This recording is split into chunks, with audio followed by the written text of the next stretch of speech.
Okay, 7 o'clock, welcome everybody.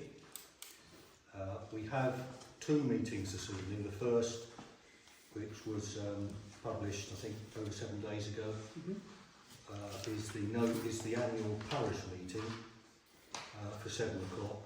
I'll deal with that, open that in a moment.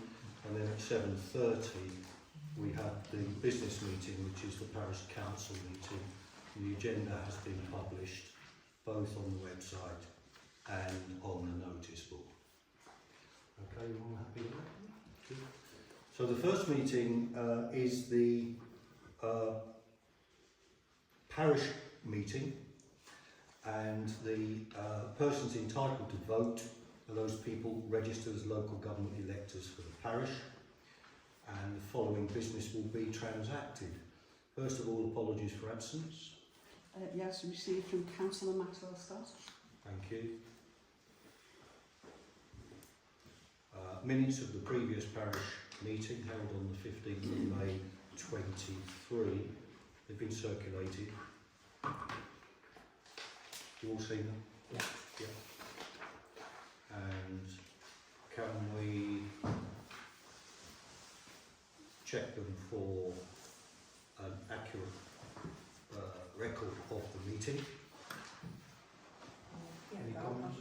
Yeah, so we've got a proposal. Yep. Second, thank you. So, signature please. Signature on the first page, initials on the next. No, I'll do the signature Yes, now, yeah, please. sorry. Signature first page. Yeah, initials on the others.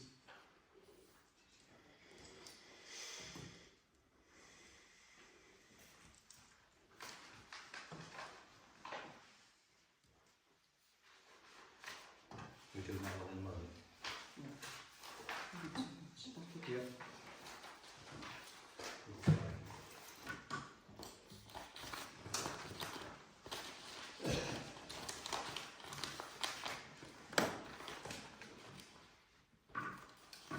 Before I go to the annual report and the open forum, it won't escape your notice, I'm sure, that this meeting is being videoed by a member of the public, not by the parish council.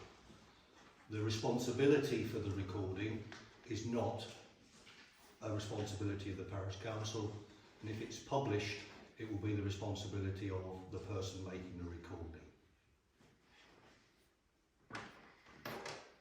Right, annual report.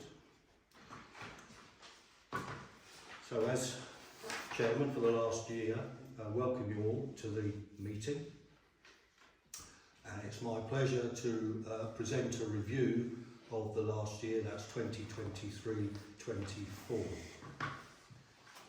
I'd like to start by thanking those parishioners and friends of the council who have stepped forward to support the local community. Since the May election, we have welcomed Councillor O'Brien, and I thank Councillors Sykes and Webster for their continued service on the parish council. In September 23, we welcomed our clerk, Christine Downing. Christine's employed for 2 hours per week, but I'm aware that she does a considerable amount more time than she is paid for, dealing with an unprecedented level of repeat emails, requests for information, legal correspondence and complaints.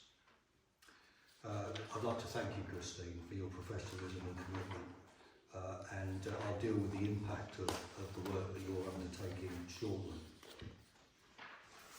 Council was audited in May 23, and I would like to thank Ian, who's here this evening, for completing the annual procedure for the council. Ian has stepped back this year, and we wish him well in his new role, which I can never remember what it is, but it is an important one. So, well done. Thank you for that. The budget for 23-24 was delivered with a very small overspend on the 7,800, I believe, last year, roughly speaking.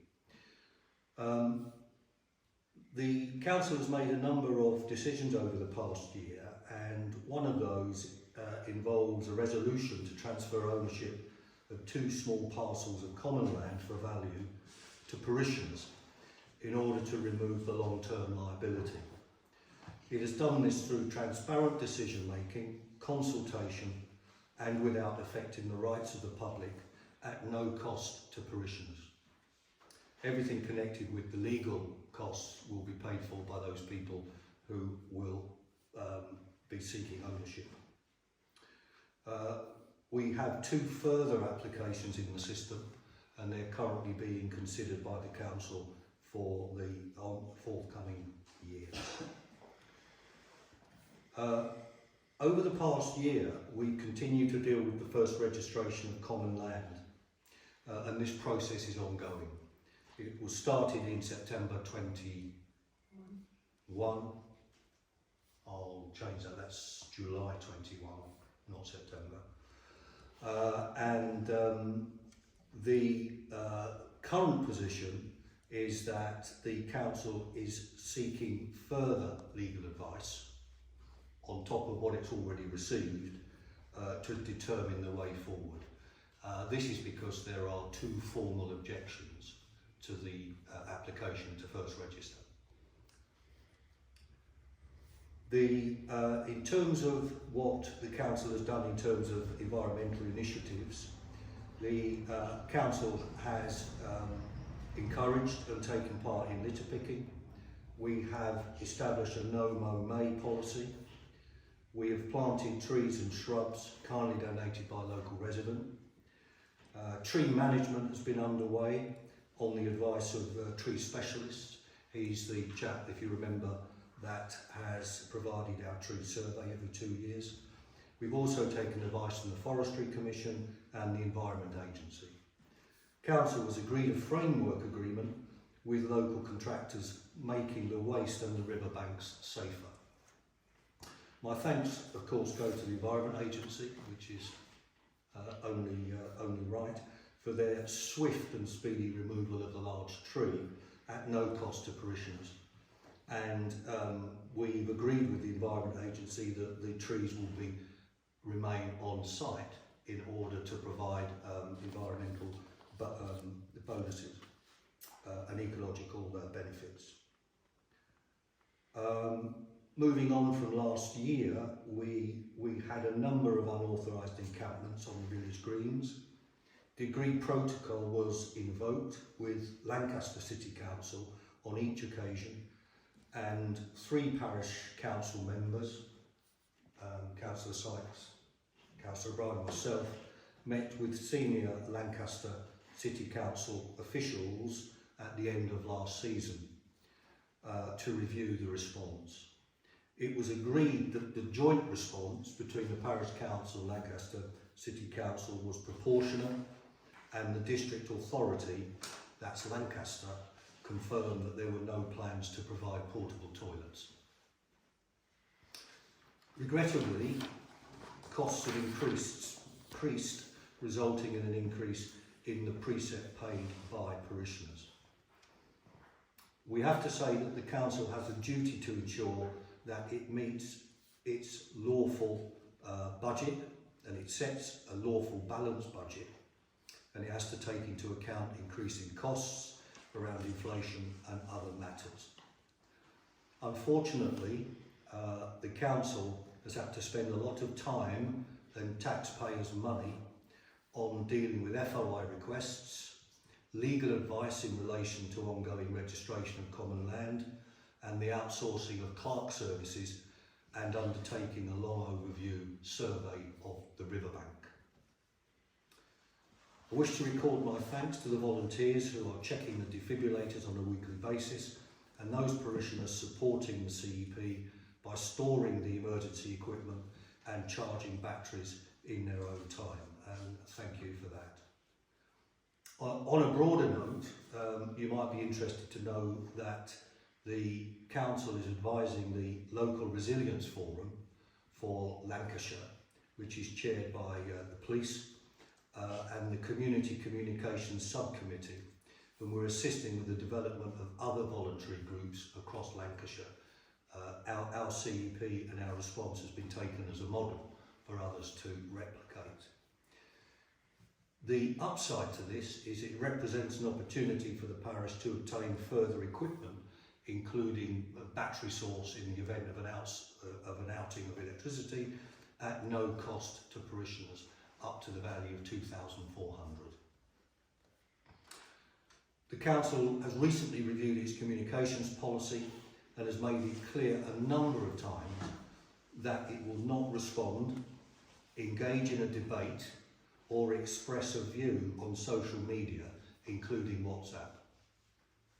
All council business is conducted openly at council meetings, and we encourage parishioners to attend meetings. The PC does not routinely record meetings unless it says so at the beginning, and the council recognises the right to record meetings and does not seek and has never sought to interfere with the right to record the meeting. And this position is clearly stated in our recording policy, which is published on our website. Members of the council have had meetings with Lancaster County Council about highway concerns. My thanks go to, although he's not here and giving his apologies, Councillor Maxwell Scott for his continued support, and the Parish Council will ensure the Highways Department are held to account.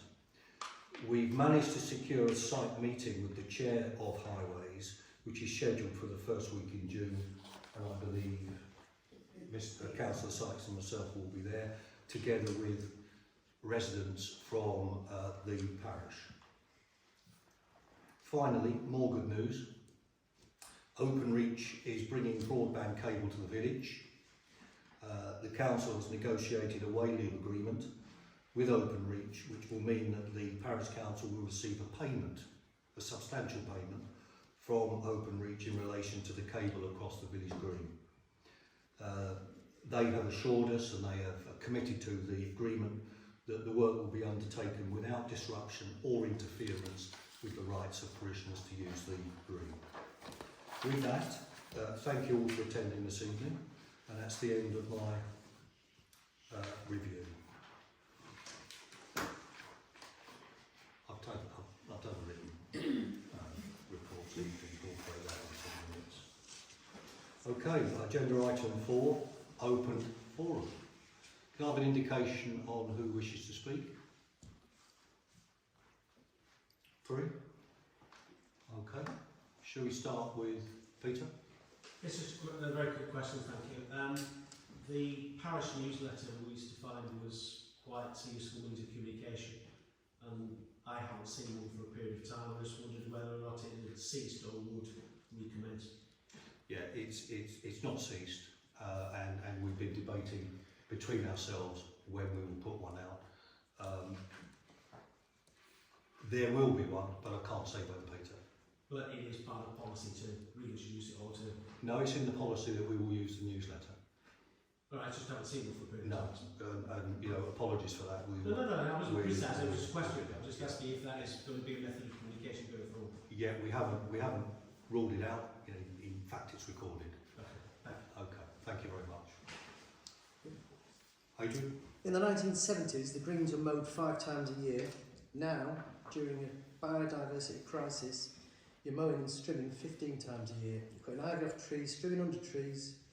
To me, it's expensive and it's contributing to an increase in the precept and goes against expert advice. In your email to me recently, you did not provide a response in respect of things you've done. I know you've said things that you've done to maintenance, but that isn't for biodiversity. So I've checked the minutes of previous meetings and cannot see that you've taken any action. Your email simply states that you're prioritising things with statutory deadlines. Are you saying that biodiversity is not as important as other items you're dealing with? No, of course not. Well, what I was looking for was specifically government guidelines that was guidance that was published on the 17th of May 2023 emphasises that parish councils must comply with the biodiversity duty, and you haven't included that on any of your agendas since that point. It also states that you must complete the first consideration of what action to take for biodiversity by the 1st of January 2024. Again, that's not on any minutes of any meetings. You must agree your policies and objectives as soon as possible after this, and you haven't done that either, which would obviously, you wouldn't be cutting under trees if you knew what you were supposed to be doing for biodiversity. You also need that in place to review planning applications because you have to consider their biodiversity net gain, which you haven't done. I would say that this is further evidence of incompetence, and I would expect more of Wennington Parish Council. Okay, thank you. Thanks for your opinion. Thank you. Jim, do you want to ask a question? Yeah. At a meeting in January, Mr. Chairman, you mentioned that there are a small number of people harassing and victimising councillors and non-councillors. Could you update us on how many councillors over the year have been victimised and what form such victimisation took? As much of this victimisation appears to be criminal or bordering on the criminal, could I ask if the police and the council are any nearer to pressing charges?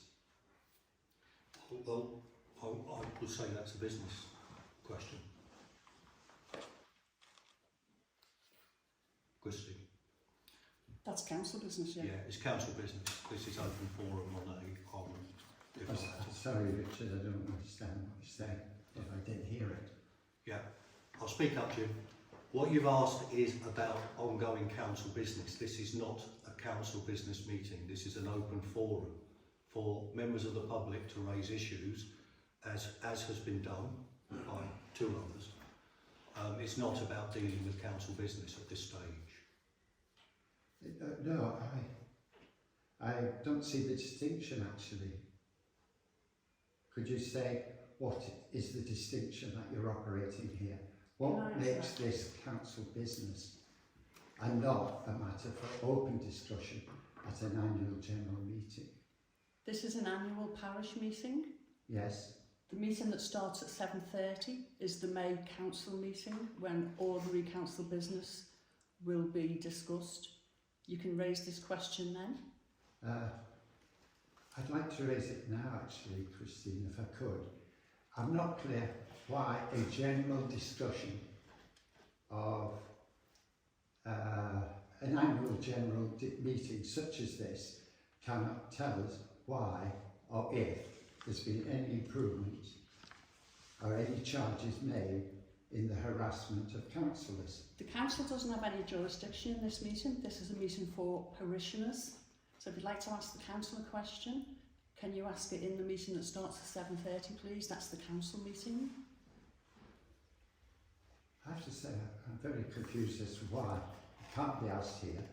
Because this is the annual parish meeting for parishioners. So why should this question be excluded? Because it's council business. I'm sorry, I can't make it any plainer. Yeah, the offer is, Jim, that if you want to repeat the question in the next meeting, you're quite welcome to do so.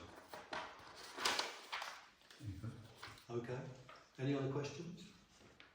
Okay. That concludes open forum then. Date of next meeting. Have you looked at the date for next year? I haven't looked at the date for next year, so it will be in May. May 25, the third Monday. And we'll publish the date when the minutes go out. Okay. Well, we finished slightly early. We did allow ourselves 30 minutes for for the parish council meeting, and we were expecting some more points to be raised. Well, legally, unfortunately, we have to wait to 7:30 to start the council meeting. So my apologies on that. So we have a 15-minute break.